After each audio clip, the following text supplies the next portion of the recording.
দেখতে একদম সুন্দরী নয়, কিন্তু তার চেহারা একটি ধনী মেয়ের সাথে হুবহু ম্যাচ করছিল, যাকে কিনা কিছু বছর ধরে খুঁজে পাওয়া যাচ্ছিল না। তার ভাইয়ের মাথায় একটা খতরনাক আইডিয়া আসে। সে প্ল্যান করে যে তুমি মেয়েটি হয়ে ওই বাড়িতে যাবে আর তাদের সাথে থাকবে। এইভাবে আমরা তাদেরকে লুটে নেব। তারপর মেয়েটি রেডি হয়ে পুলিশ স্টেশনে আসে এবং নিজের স্টোরি বলতে থাকে যে কিছু গুন্ডা তাকে আটকে রেখেছিল আর সে নিজে অনেক কষ্টে নিজের প্রাণ বাঁচিয়ে পালিয়ে এসেছে। পুলিশ অফিসার তার স্বামীকে ফোন করে আর বলে তোমার স্ত্রীকে পাওয়া গিয়েছে, যাকে তুমি 5 বছর ধরে খুঁজছ। লোকটি পুলিশ স্টেশনে আসে এবং স্ত্রীকে দেখে অবাক হয়ে যায়। তার চোখে জল ছিল। সে তাকে জড়িয়ে ধরে তারপর বাড়ি নিয়ে আসে।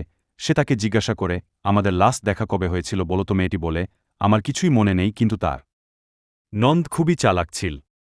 সে কথায় কথায় কিছু নোটিশ করে নেয়, কিছু না কিছু একটা গড়বড় রয়েছে। কিন্তু মেয়েটি তারা এখনও মিথ্যা নাটক চালিয়ে যাচ্ছিল।